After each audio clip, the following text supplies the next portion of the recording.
नमस्कार, आपका अपने YouTube चैनल सत्य की खोज पर स्वागत है। मैं हूं नेहरा। जो राष्ट्र अपने इतिहास बोध को और शत्रु बोध को भुला देते हैं, वो राष्ट्र विदेशी शक्तियों के माध्यम से उनके घोड़ों के टाप के नीचे कुचल दिए जाते हैं। मैं माफ कीजिए। आज मैं ऐसे दर्दनाक कहानी आपको बताऊंगा जिसके सुनकर आपको आंखों में आंसू आएंगे और आपको शत्रु बोध का एहसास होगा। इस्लामिक आक्रांताओं के बारे में मैंने बहुत सारे वीडियो बनाए, परंतु आज मैं क्रिश्चियन आक्रांताओं के बारे में आपको बताऊंगा। साथ ही साथ मैं आपको गोवा की सैर पर ले चलूंगा। जब गोवा किसी के मस्तिष्क में आता है तो वहां पर बीच, वाइन, फैनी, डांस, लड़के लड़कियों के बीच बीच पर दौड़ना, बच्चों का उछल कूद, ये सब ध्यान में आता है। परंतु आपने कहीं पढ़ा है, आपने कहीं सुना है कि गोवा में जो नरसंहार हुआ था? जी हाँ, मैं गोवा में नरसंहार की बात कर रहा हूँ। गोवा का नरसंहार किसने किया था, कब किया था, कैसे, कहाँ हुआ था इसका, और इसके भुक्तभोगी कौन थे? जी हाँ, गोवा के इतिहास के बारे में अब जब जब जानते हैं तो हसीन वादियों के इस बात साथ साथ बहुत सारे मंदिर, बहुत सारे हिंदू परंपराओं होते हुए देखते हैं। बहुत सारे हिंदू परिवार रहते दिखते हैं। क्रिश्चियन कब्जे के बाद यहाँ मराठा साम्राज्य का कब्जा हुआ, फिर मराठा साम्राज्य लौट गया, फिर से क्रिश्चियन कब्जा हुआ। ये जानना जरूरी है कि हिंदुओं की दुर्दशा के बारे में बताने के साथ साथ एक ऐसे चर्च के बारे में मैं आपको बताऊंगा जो गोवा का हर सैलानी वहां पर जाता है, वहां पर हाथ जोड़ता है। परंतु जब उस चर्च के बारे में आप जानते नहीं तो उस चर्च में जब आपको एक मम्मी पड़ी दिखाई देती है, वह उस मम्मी को देखकर आपको क्रोध आना चाहिए। परंतु जितने भी हिंदू बहन भाई वहां पर जाते हैं वो हाथ जोड़ते हैं, क्योंकि उसका इतिहास हमारी किताबों से मिटा दिया गया, तो हमें पता ही नहीं वो दुर्दांत हत्यारा कौन है जिसके आगे हम हाथ जोड़कर खड़े हैं।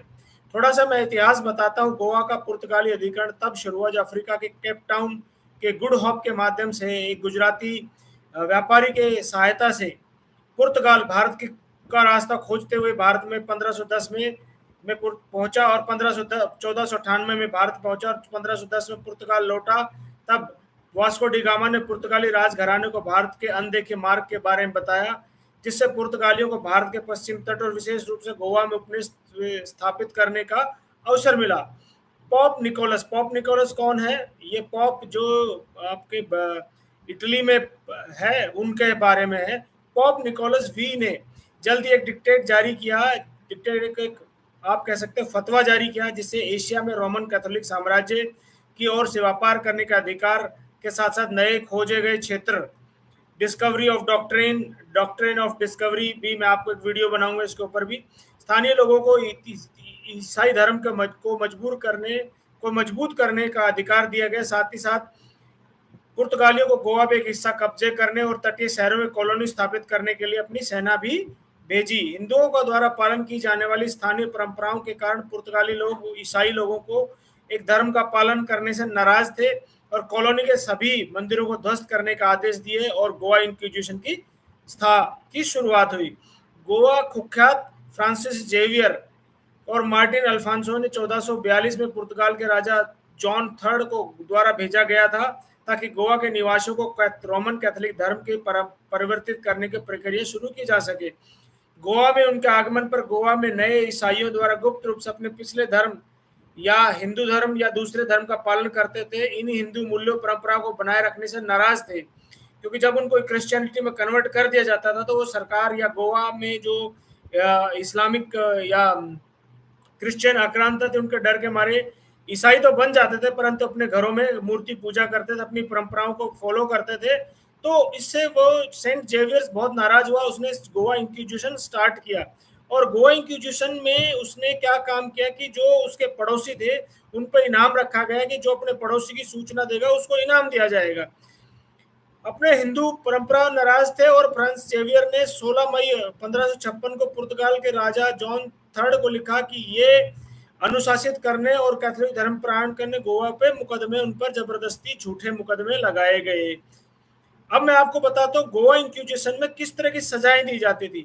गोवा इंक्विजिशन क्या है? मैंने आपको बताया कि अगर गोवा में जो धर्म ईसाई धर्म स्वीकार कर लेता था, परंतु अपने घर में छुपकर वह अपने पूरे पुराने धर्म का पालन करता था, इससे नाराज थे तो गोवा इंक्विजिशन स्टार्ट किया। गोवा इंक्विजिशन में पड़ोसियों को ही जासूस बनाया गया, ताकि और एक सेना के गठन किया गया, ऐसे लोगों का गठन किया गया जो घरों में जाकर देखते थे आप मूर्ति पूजा तो नहीं कर रहे थे।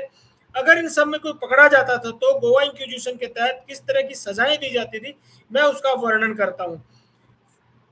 फ्रांसिस जेवियर ने 6 मई 1542 को गोवा पहुंचने के बाद अत्याचारों की प्रकाष्ठा हुई। 1560 में गोवा इंक्विजिशन प्रारंभ हुआ।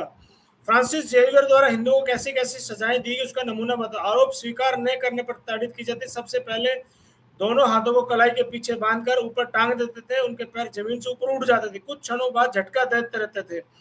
हाथों की नसें काट दी जाती थी। बांस की सीढ़ियों पर अभियुक्त को बांधकर इसी प्रकार कुंड पे बांध दिया जाता और पानी बार बार में डुबोया जाता था। मुख में लोहे की रॉड डाल दी जाती थी। रुई के टुकड़े डालकर पानी डाल से सांस रुक जाए।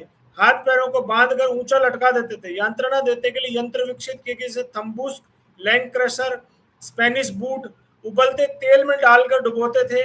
जलते हुए गंधक से जला देते थे। हाथ पैर बांधकर मोमबत्तियों से मांस जलाया जाता था। गले में मछली डालकर ऊपर से पानी न देते ताकि उल्टी भी नहीं करने दी जाती थी। चक्र वाली कुर्सी पर बैठाकर गोल गोल घुमाते थे जिससे व्यक्ति बेहोश हो जाए। उंगलियों को इतनी लंबे लंबे कांटे वाली कुर्सियों पर बांधकर निवस्त्र बैठा दिया जाता था। पीछे की ओर मोड़कर रीढ़ की हड्डी तोड़ दी जाती थी। धर्म भ्रष्ट करने के लिए जबरदस्ती गाय का मांस खिलाया जाता था। अनेक अत्याचारों का वर्णन है। सामान्यतः 10 में से 6 निर्दोष होने पर भी क्रूर अत्याचारों के कारण बिना किसी अपराध के मार दिए जाते थे। स्त्रियों को भी इसी प्रकार दंड दिया जाता था। न्यायाधिकरण में न्यायाधीश के अतिरिक्त 2 अन्य व्यक्ति नियुक्त होते थे जो चर्च के प्रतिनिधि होते थे। अभियुक्त ही नहीं गवाहों को भी गवाह देने की प्रताड़ना दी जाती थी। तो आप समझिए कि जो गोवा में आपको इंक्विजिशन है जिसके बारे में बहुत कम किताबों में लिखा गया है, तो आप इंटरनेट के माध्यम से पढ़ सकते हैं। बहुत सारी किताबें अभी सामने आ रही है गोवा इंक्विजिशन के बारे में। आप भी पढ़िए कि किस तरह से महिलाओं को निवस्त्र करके उनकी छातियों को काट दिया जाता था। उसको ब्रेस्ट रिपर बोलते थे। किस तरह से उनके स्तनों को उस ब्रेस्ट रिपर से काटा जाता था। किस तरह से आदमियों को 2 रस्सियों से अलग अलग बांधकर दिशा में खींचकर आरे से जिंदा काट दिया जाता था। ऐसे बहुत सारे पिक्चर उपलब्ध हैं जो मैं इस वीडियो में आपको लगाऊंगा ताकि आप लोगों को पता लगे कि गोवा जो दिखता खूबसूरत है उसके पीछे खुरद कर आप देखेंगे तो कितनी दर्द भरी कहानी वहां छुपी हुई है। तो जब भी आप गोवा जाएं तो गोवा इंक्विजिशन के बारे में जरूर बात करें। और सेंट जेवियर्स का जो वहां पर मम्मी रखी हुई है उस पर कभी ना जाएं क्योंकि वह हमारे हिंदू भाई बहनों का अत्याचारी है, हत्यारा है जिसने लाखों हिंदू बहन भाइयों को मारा है। हम उसके चर्च में जाकर अगर हाथ जोड़ते हैं और दुर्भाग्य के देखिए भारत के लगभग हर शहर में एक कॉलेज जो क्रिश्चियन कॉलेज का सेंट जेवियर्स नाम जरूर होता है। ये सेंट जेवियर्स को इतना महान बनाया गया किताबों में नाम छुपाकर। तो आप इसका विरोध कीजिए और उसके बारे में जानकारी लीजिए किस तरह से सेंट जेवियर का जो मम्मी बना कर रखी गई है उस पर कभी न जाएं। और गोवा जब भी जाएं तो सैलानी के रूप में जाएं और सैलानी का कर्तव्य बनता है कि वहाँ के इतिहास और परंपरा को जरूर जाने, वहाँ के मंदिरों में जरूर जाएं। लता मंगेशकर जी स्वयं मंगेशकर गांव की हैं जो कि गोवा में आता है। आज भी वो गांव वहाँ है तो उनके गांव जरूर जाइए। और ऐसे बहुत सारे बड़े बड़े मंदिर रहे हैं, आज भी मंदिर स्थापित है जिनको मराठाओं ने पुनरुद्धार किया था। उन मंदिरों में जाइए ताकि गोवा के रियल इतिहास के बारे में हम सबको पता लगे सके। तो वीडियो को पूरा देखने के लिए बहुत बहुत धन्यवाद। और गोवा इंक्विजिशन के बारे में पढ़िए, वीडियो जरूर देखिए। और आप सबसे आग्रह है कि वीडियो को लाइक शेयर सब्सक्राइब जरूर कीजिए ताकि सब लोगों तक ये वीडियो पहुंचे। बहुत बहुत धन्यवाद। जय हिंद राष्ट्र।